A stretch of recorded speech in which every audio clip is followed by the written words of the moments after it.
स्वागत है आपका हमारे YouTube चैनल जीवन और विज्ञान में। जैसा कि आप सभी जानते हैं कि मैं प्रायः अपने YouTube चैनल पर 11th 12th या कहिए कि बायोलॉजी से रिलेटेड कोई ना कोई वीडियो डालता ही रहता हूं, जिससे कि जो भी स्टूडेंट हैं और जिसे जानकारी चाहिए इस क्षेत्र में, उसके लिए काफ़ी मददगार होता है। तो आज का हमारा टॉपिक है सेल। आज हम लोग पढ़ने के लिए जा रहे हैं कि सेल क्या होता है, इसे सर्वप्रथम किसने खोजा, इसे किस में खोजा गया, और साथ ही साथ हम लोग आज ये भी देखेंगे कि इसके अंतर्गत आने वाले सेल ऑर्गेनेल्स क्या क्या होते हैं, यह किसके द्वारा बना होता है और इसका हमारे शरीर में क्या उपयोग होता है। ठीक है, तो चलिए आज देखते हैं हम लोग कि सेल क्या होता है। तो देखिए, यह जो आप सेल, यह जो टर्म देख रहे हैं, इस सेल का मतलब होता है कोशिका। इस सेल का मतलब होता है कोशिका। और यह कोशिका क्या है, इसको कहा जाता है structure, STRUCTURL, structural and functional unit of life. Unit of life, इसका मतलब है कि यह हमारे जीवन का संरचनात्मक और क्रियात्मक इकाई है। संरचनात्मक का मतलब क्या होता है, यह जो आप स्ट्रक्चरल देख रहे हैं, इस स्ट्रक्चरल का मतलब होता है संरचनात्मक। संरचनात्मक। और यह जो आप फंक्शनल देख रहे हैं, इसका मतलब होता है, आप क्रियात्मक भी कह सकते हैं या कार्यात्मक भी कह सकते हैं। तो यह क्रिया का मतलब होता है काम। क्रिया का मतलब क्या होता है, काम।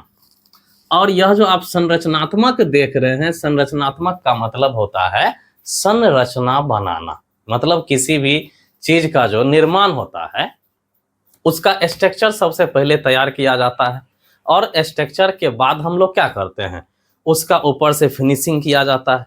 तो हमारे शरीर का जो बनावट है, वह भी इसी सेल के द्वारा होता है। और हमारे शरीर में जो भी कार्य हो रहा है, जैसे कि हम लोग खाते हैं तो भोजन पचता है, सर्कुलेशन होता है या रेस्पिरेशन होता है, यानी कि हमारे शरीर में जो भी प्रक्रियाएं हैं, वो सारी प्रक्रियाओं में यह कोशिका अहम भूमिका अदा करता है।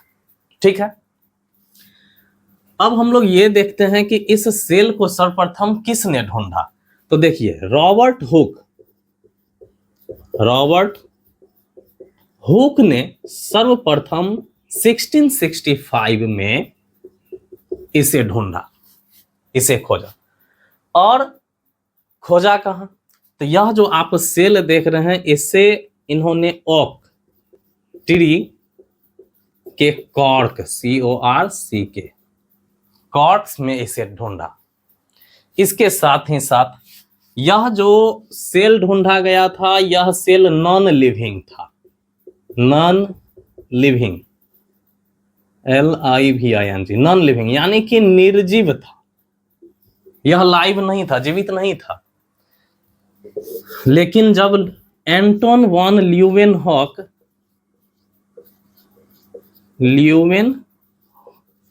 ने इसे ढूंढा 1774 ईस्वी में, तो यह क्या था, लाइव सेल। लाइव सेल मतलब जीवित कोशिका था। और इन्होंने इसे 1774 ईस्वी में खोजा। तो ये है हमारा सेल, हमारे शरीर का बहुत ही महत्वपूर्ण अंग है, इकाई है। और इसके बिना हम लोग अपने शरीर की कल्पना नहीं कर सकते। आपके शरीर में जो भी है, उस हर जगह पे यह आपका सेल है। सेल डिवाइड होता है तो आपका शरीर बनता है। यदि सेल डिवाइड नहीं होगा तो आपका बॉडी फॉर्मेशन भी नहीं होगा। इसके साथ ही साथ कोई केवल एक ही सेल से मिलकर बना होता है, और कोई ऐसे होते हैं जो कि अनेकों सेल से बना होता है। जैसे कि हम लोग हैं, तो हम लोग क्या हैं, अनेकों सेल से बने हुए हैं। इसीलिए हम लोगों को कहा जाता है मल्टी सेलुलर ऑर्गेनिज्म। जबकि जो केवल एक ही सेल से बने होते हैं, उसे कहा जाता है यूनिसेलुलर। अब देखिए एक चीज और, आप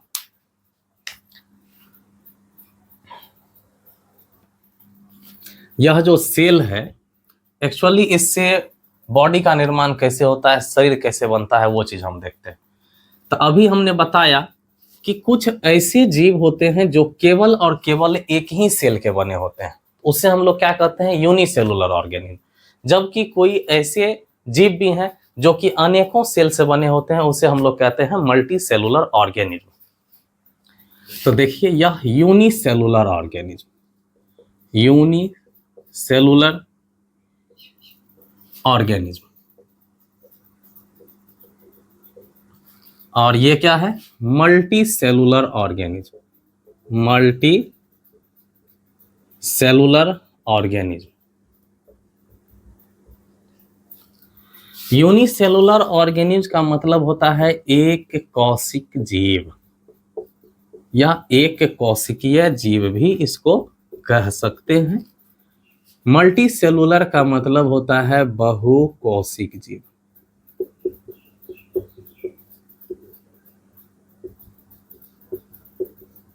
देखिए यूनिसेलुलर ऑर्गेनिज्म आप किसको कहेंगे? यदि केवल एक सेल कहीं आपको मिलता है तो इसका मतलब ये नहीं है कि वह एक कोशिकीय जीव है। एक सेल है लेकिन इसके साथ ही साथ एक सेल के द्वारा ही यदि वह अपने सभी लाइफ प्रोसेस को कर रहा है, यानी कि जीने के लिए उसको जो भी चीज चाहिए, यानी कि रेस्पायरेशन, उसको न्यूट्रिशन, लोकोमोशन या जो भी उसको जरूरत का चीज है, उसके जीवन जीने के लिए जो भी आवश्यकताएं हैं, यदि वह केवल एक ही कोशिकाओं के द्वारा वह सारी प्रक्रियाओं को संपन्न कर रहा है तो ही उसे हम लोग एक कोशिकीय जीव कहेंगे। ऐसा नहीं कि कहीं आपको एक सेल दिखा किसी चीज का, कि मान के चलिए ह्यूमन सेल ही आपको आरबीसी डब्ल्यूबीसी के बारे में बताया गया है, केवल आपको कहीं ल्यूकोसाइट मिल गया था, ऐसा नहीं कि हाँ ये एक कोशिकीय जीव है। तो एक कोशिकीय जीव का क्या मतलब? एक कोशिकीय जीव का मतलब कि वह एक ही कोशिका के द्वारा वह अपने सारे एक्टिविटी लाइफ प्रोसेस को कंप्लीट कर रहा है, तो वह एक कोशिकीय जीव है। और मल्टी सेलुलर सेल क्या हो जाएगा? बहुकोशिकीय, मतलब वह अनेकों सेल के द्वारा एक ग्रुप में टिश्यूज, ऑर्गेन सिस्टम, बॉडी, इस तरह से वह सारे चीज से मिल करके नए नए चीज को बना करके, यानी कि ऑर्गेन लेवल, इन सभी चीजों का निर्माण कर वह डिफरेंट टाइप के लाइफ प्रोसेस को जब कंप्लीट करता है तो वह मल्टी सेलुलर ऑर्गेनिज्म है। तब आप इस चीज को समझ गए। एक कोशिकीय जीव, जैसे कुछ एक कोशिकीय जीव मैं आपको बता देता हूं, जैसे अमीबा का नाम आपने सुना होगा। यह क्या है? एक कोशिकीय जीव है। इसके बाद पैरामीशियम का नाम सुना होगा। पैरामीशियम भी क्या है? एक कोशिकीय जीव है। और भी इस तरह से अनेकों ऐसे जीव हैं जो कि एक कोशिकीय जीव है। इसके बाद मल्टी सेलुलर ऑर्गेनिज्म की यदि बात करें तो आपके अगल बगल इर्द गिर्द जो भी आपको जीव बिना माइक्रोस्कोप के आपको नजर आ जाते हैं, वो सारे के सारे आपको मल्टी सेलुलर ऑर्गेनिज्म में ही आएंगे। जैसे डॉग, कैट, यानी कि मेमल्स हो गया। इसके बाद आप चले जाइए, फिश हो गया, रेप्टाइल्स हो गया। रेप्टाइल्स मतलब जो रेंग के चलता है। एविस यानी कि बर्ड्स। ये सारे के सारे मल्टी सेलुलर ऑर्गेनिज्म हैं और हम लोग को बहुत अच्छी तरह से पता है कि ये डॉग, कैट या जो भी मेमल्स के श्रेणी में आने वाले जीव हैं, या फिश हैं, रेप्टाइल्स हैं, एव्स यानी कि बर्ड्स हैं, केवल और केवल इसमें एक सेल नहीं होता है, बल्कि इसको फंक्शन करने के लिए डिफरेंट टाइप का ऑर्गेन होता है, अलग अलग तरह का ऑर्गेन होता है, जिसके द्वारा कि वह अपने लाइफ प्रोसेस को करता है। जैसे कुछ उदाहरण मैं आपको देता हूं कि यदि ये डॉग है, कैट है, या चलिए ह्यूमन का ही उदाहरण मैं ले लेता हूं। जैसे ये ह्यूमन है तो इसको अपने लाइफ प्रोसेस के लिए न्यूट्रिशन चाहिए, और इस न्यूट्रिशन के लिए इसमें डाइजेस्टिव सिस्टम होता है, डाइजेस्टिव सिस्टम होता है। इसको रेस्पायरेशन होना है, यानी कि जीवन को जीने के लिए इसको O2 CO2 का एक्सचेंज तो करना पड़ेगा ना, ऑक्सीजन तो चाहिए ना। इस ऑक्सीजन और कार्बन डाइऑक्साइड के एक्सचेंज के लिए इसको रेस्पिरेटरी सिस्टम चाहिए, और रेस्पिरेटरी सिस्टम का मतलब क्या? श्वसन तंत्र चाहिए, यानी कि ये जो आप नोज देख रहे हैं, लंग्स देख रहे हैं, इसके अंदर जो भी रचनाएं हैं लंग्स के अंदर, तो वो सारे रचना मिल करके एक रेस्पिरेटरी सिस्टम का निर्माण कर रहा है, जो कि आपको O2 और CO2 के एक्सचेंज में मदद करता है और काफी इंपॉर्टेंट भी है। इसके अलावा लोकोमोशन, इसके बाद सर्कुलेशन, और भी ऐसे कुछ सिस्टम है जिसका की आवश्यकता होता है उसको लाइफ प्रोसेस के लिए। तो अब हम लोग यूनिसेलुलर और मल्टी सेलुलर ऑर्गेनिज्म के बारे में भी समझ गए। अब हम लोग आगे बढ़ेंगे कि the basic fundamental structural and functional unit of life. Structural and functional unit of life, या लिविंग ऑर्गेनिज्म भी कहा जा सकता है। लिविंग ऑर्गेनिज्म भी कहा जा सकता है या कहते हैं, यानी कि यह आपका हो गया कोशिका का डिफिनेशन। ठीक है, the basic fundamental structural and functional unit of life और लिविंग ऑर्गेनिज्म। अब इसमें जो यह आपका, इस फंडामेंटल को हटाइए, इसमें जो आपका यह स्ट्रक्चरल और एक फंक्शनल है, इस दोनों वर्ड को हम लोग समझते हैं। STRUCTURAL। स्ट्रक्चरल मीन्स होता है संरचनात्मक। संरचनात्मक मतलब जब भी हम लोग किसी भी चीज का कंस्ट्रक्शन करते हैं, किसी चीज को बनाते हैं, तो सबसे पहले क्या किया जाता है, उसका स्ट्रक्चर तैयार किया जाता है। यदि आप अपना घर ही बनाना शुरू कीजिएगा तो उस घर का क्या होता है, सबसे पहले तो हम लोग पेपर पे मैप बनवाते हैं, स्ट्रक्चर तैयार करते हैं, उसके बाद उसका हम लोग नींव लेते हैं जमीन पे, और सरजमीन पर नींव लेते हैं। तो किस प्रकार नींव लेते हैं, तो ये क्या होता है कि हम लोग ईंट के माध्यम से हम लोग एक एक ईंट को जोड़ करके धीरे धीरे बढ़ा करके क्या करते हैं, घर का नींव लिया जाता है। यानी कि पहले पिलर बनाए, फिर उसके बाद उस पर ईंट जोड़ करके हम लोग दीवार बनाते हैं कि नहीं बनाते। तो यह जो आगे बढ़ाते जाएंगे तो यह क्या हो गया, एक स्ट्रक्चर तैयार हो जाएगा, एक संरचना बन जाएगा।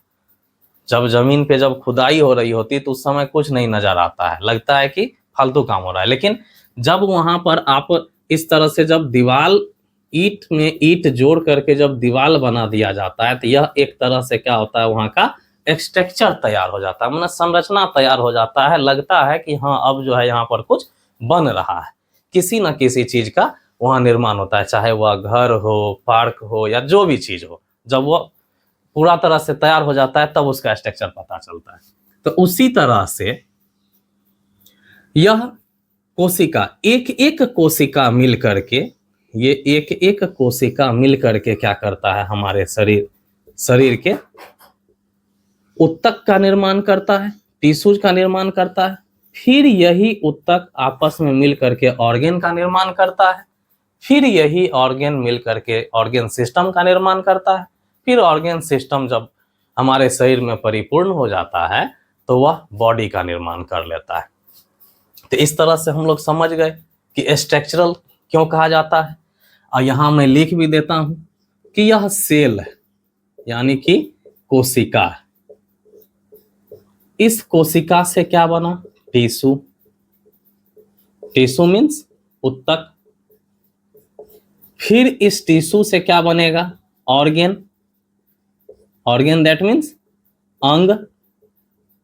और फिर यह ऑर्गेन जब आगे बढ़ेगा, कुछ ऑर्गेन जब आपस में मिलेगा, तब यह क्या बना लेगा, ऑर्गेन सिस्टम। तब यह क्या बना लेगा, ऑर्गेन सिस्टम, यानी कि अंग तंत्र। और यही अंग तंत्र आपस में मिल करके क्या बनाएगा, तो बॉडी बनाएगा। यानी कि यदि आपके बॉडी में देखा जाए तो अनेकों ऑर्गन सिस्टम पाए जाते हैं, जैसे कि digestive system, respiratory system, reproductive system, उसके बाद सर्कुलेटरी सिस्टम, नर्वस सिस्टम, ऐसे कुछ सिस्टम मिल करके बॉडी बनता है। और यह जो सिस्टम है, यह जो ऑर्गन सिस्टम है, यह कैसे बनता है? तो देखिए, अभी हमने बताया कि ऑर्गन सिस्टम, तो देखिए ऑर्गन सिस्टम में कौन कौन सा अंग होता है। तो सबसे पहले हम एक ऑर्गन सिस्टम को ले लेते हैं, डाइजेस्टिव सिस्टम ही ले लेते हैं, डाइजेस्टिव सिस्टम। और इस डाइजेस्टिव सिस्टम में कौन आता है, सॉरी इसका हिंदी क्या होता है, पाचन तंत्र। यदि केवल डाइजेस्टिव सिस्टम की बात होगी तो इसमें देखिए कितना सारा अंग रहता है। सबसे पहले तो माउथ, MOUTH, माउथ, मुंह हो गया। इस मुंह के अंदर टीथ, इसके बाद SALIVRY, सैलिवरी ग्लैंड, टंग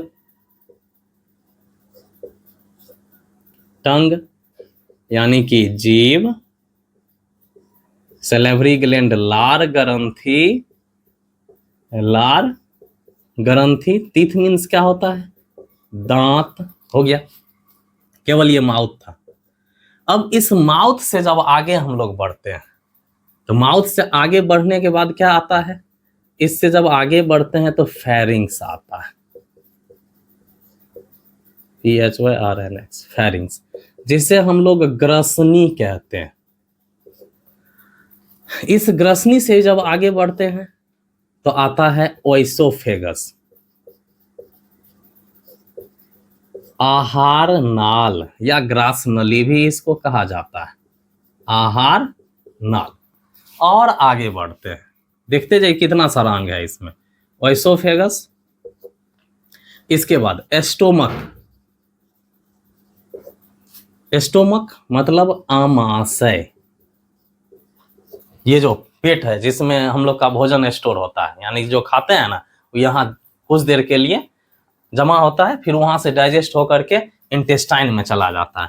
तो स्टोमक के बाद क्या हो जाएगा, इंटेस्टाइन। यह जो आप इंटेस्टाइन देख रहे हैं यह दो तरह का होता है, एक होता है small intestine, small INTESTINE, small intestine, और दूसरा होता है लार्ज इंटेस्टाइन। इस स्मॉल इंटेस्टाइन का भी भाग है, इस स्मॉल इंटेस्टाइन का भी भाग है, 3 भाग होता है, जियोजेनम, ड्यूडेनम, इलियम। और उसके बाद यह जो लार्ज इंटेस्टाइन है इसका भी होता है सीकम, कोलोन और रेक्टम। तो रेक्टम सबसे आखिरी भाग है। यानी कि इस डाइजेस्टिव सिस्टम में देखिए कि कितना सारा अंग आता है। और अभी इसमें तो हमने और बारीकी में गया ही नहीं, क्योंकि माउथ के अंदर यह टीथ होता है, तो यह टीथ भी 4 प्रकार का, 4 काइंड्स ऑफ टीथ। और इसके अलावा number of teeth are 32 in adult human. तो इस तरह से देख सकते हैं कि केवल एक सिस्टम कितने सारे अंग के द्वारा मिलकर बना हुआ है। यानी कि यह सभी अंग मिलकर के केवल एक ही तरह के काम को करता है, और इसका काम है कि भोजन को पचाना।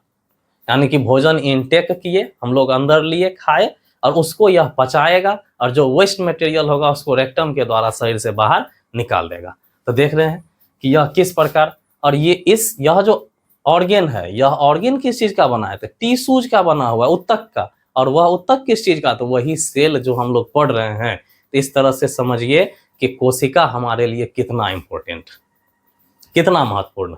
तो ये तो इसके स्ट्रक्चर की बात हो गई, संरचना की बात हो गई कि किस तरह से संरचनात्मक इकाई है। अब हम लोग इसके फंक्शनल की यदि बात करें तो ये वही सेल हैं जो आपस में मिल करके टिश्यूज बनाए, ऑर्गन बनाए, ऑर्गन सिस्टम बनाए, और फिर ये सारे के सारे मिल करके काम को कर रहे हैं। जैसे ये दांत है, यहाँ आपका टीथ है, तो यह टीथ क्या कर रहा है, यह किसी न किसी टिश्यू से बना है, फिर वह सेल से बना है, और इसका काम है चबाने का। यानी कि वह तो सभी मिल करके एक साथ काम कर रहा है। जैसे किसी सिस्टम की बात हो जाए, यदि स्कूल की बात हो जाती है, तो स्कूल में क्या होता है, केवल एक स्टूडेंट से स्कूल नहीं बनता है, केवल एक टीचर से नहीं बनता है, एक प्रिंसिपल से नहीं और एक डायरेक्टर से नहीं बनता है। इसमें सारे टीचर, स्टूडेंट, डायरेक्टर, प्रिंसिपल यानी कि सभी मिल करके स्कूल को चलाते हैं, यानी कि वहाँ बच्चों को सिखाया जाता है। तो यह एक सिस्टम हुआ।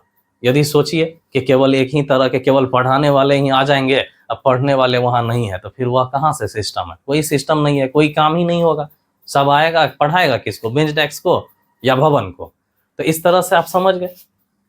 तो यहाँ भी वही होता है कि सारे अंग मिल करके एक सिस्टम बनाता है, और यह सारा सिस्टम मिलके एक शरीर का निर्माण कर रहा है, बॉडी का। और वह बॉडी क्या है? तो उसी को तो हम लोग लिविंग थिंग्स कर रहे हैं, सजीव प्राणी कर रहे हैं। ठीक है, तो हम लोग स्ट्रक्चरल भी समझ गए, फंक्शनल भी समझ गए। अब हम लोग आगे यानी कि कोशिका का जो और भी पार्ट्स है, तो उस पार्ट्स के बारे में, इसके जो अलग अलग ऑर्गेनेल्स हैं या किस चीज़ का बना होता है सेल, तो इसकी चर्चा हम लोग नेक्स्ट वीडियो में करेंगे। Okay, thank you. यदि आपको हमारा यह वीडियो अच्छा लगता है तो आप हमारे चैनल को सब्सक्राइब कीजिए, हमारे वीडियो को शेयर कीजिए, लाइक कीजिए और इस पर कमेंट ज़रूर कीजिए, क्योंकि पिछले बार एक बच्चे ने कमेंट किया था कि मुझे सर ये चीज़ पढ़ना है, तो आज मैं इसे पढ़ाया हूँ, मैं इसे समझाया हूँ। अब आगे इसमें और जो बचा हुआ है मैं उसको आगे बताऊँगा। ओके, थैंक यू, धन्यवाद।